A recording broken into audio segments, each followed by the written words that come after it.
بسم اللہ الرحمن الرحیم۔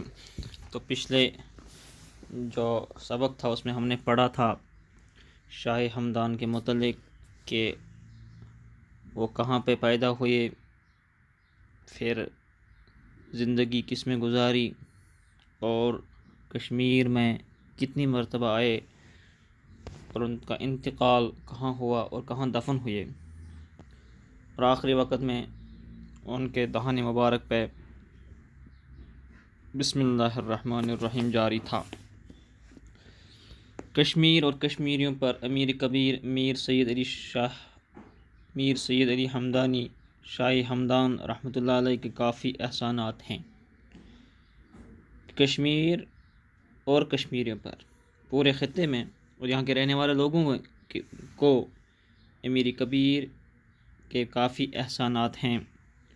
سب سے بڑا احسان یہ ہے کہ انہوں نے یہاں کی اکثر آبادی کو اسلام کے دائرے میں شامل کیا۔ یہ بڑا احسان ہے کہ یہاں اکثر آبادی جو آج مسلمان ہیں، اللہ کا نام لینے والے ہیں، نبی سے محبت کرنے والے ہیں، یہ شاہ ہمدان کی بدولت ہے کہ انہوں نے ہمدان سے سفر کر کے کشمیر میں دین کو پھیلایا۔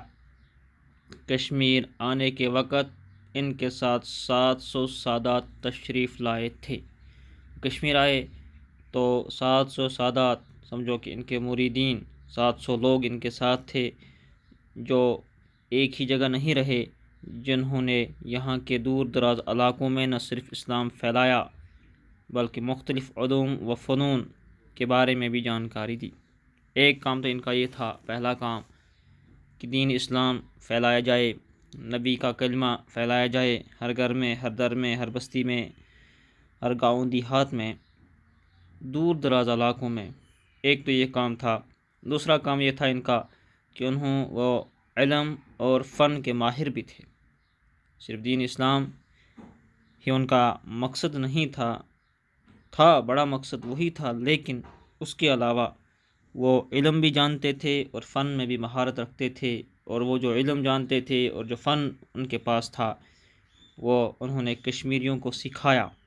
شاہ ہمدان اور ان کے ساتھیوں نے کشمیر کی تہذیب و تمدن، ثقافت، صنعت و حرفت، دستکاری اور رہن سہن کو بڑی حد تک متاثر کیا۔ اب جو وہ لوگ آئے، چونکہ لوگوں کو ان کے ساتھ محبت ہو گئی، جنہوں نے اسلام قبول کیا اور ان کے ساتھ محبت اور پھر انہی کی تہذیب کو اپنایا، جس سے بڑا جو متاثر کیا انہوں نے یہاں کی تمدن کو، ثقافت کو، صنعت کو، حرفت کو، دستکاری کو، کہ وہ لوگ انہوں نے علم بھی سکھایا اور فن بھی سکھایا۔ شاہ ہمدان عربی اور فارسی کے ایک بڑے عالم تھے۔ 2 زبانیں ہیں، عربی اور فارسی، ان کے بڑے عالم تھے شاہ ہمدان۔ ان دونوں زبانوں میں ان کی تصانیف کی تعداد 170 بتائی جاتی ہے۔ تصنیف کی جمع ہے کہ انہوں نے 170 کتابیں لکھی ہیں، تاہم ان کے جو رسالے دستیاب ہیں ان کی تعداد 80 کے قریب ہیں۔ جو آج اس وقت موجود ہیں وہ 80 ہیں، 80 کتابیں مان لو۔ وہ نثر نگاری کے علاوہ شعر شاعری کے ساتھ بھی دلچسپی رکھتے تھے۔ ایک تو وہ نثر بھی لکھتے تھے اور شعر و شاعری بھی دلچسپی تھی۔ اور ان کی جو کتاب ہے اوراد فتھیہ، ذخیرۃ الملوک، مشارب الاذواق، مکتوبات امیریہ، رسالہ دہ قاعدہ، چہل اسرار، رسالہ منہاج العارفین، کشف الحقائق، روضۃ الفردوس اور منازل سالکین وغیرہ ان کی مشہور کتابیں ہیں۔ یہ ساری کتابیں کشمیر میں موجود ہیں۔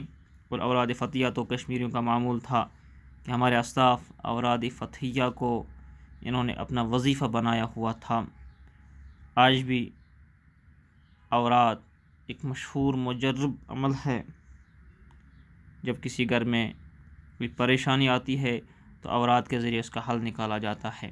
یہ شاہ ہمدان، اس کے بعد کچھ الفاظ ہیں، ان کے معنی ہیں: ہمدانی، ہمدان کا رہنے والا، کثیر تعداد، کافی تعداد، سیر و سیاحت، گھومنا پھرنا، افراتفری، بدامنی، انتقال کرنا، مر جانا۔ سادات، سید کی جمع، عالم، علم جاننے والا، تصنیف کی جمع، ثقافت، تہذیب۔ اب سوالات ہیں، امید ہے کہ آپ ان سوالات کے جوابات خود ہی ڈھونڈو گے کہ اصلی نام کیا تھا، کہاں پیدا ہوئے، حکمران کون تھا اور کتنی بار آئے، دفن کہاں ہوئے، کتنے سادات تھے اور احسانات کیا ہیں، 5 کتابوں کے نام لکھنے ہیں، خالی جگہیں بھرنی ہیں۔ تو یہ شاہ ہمدان تھا۔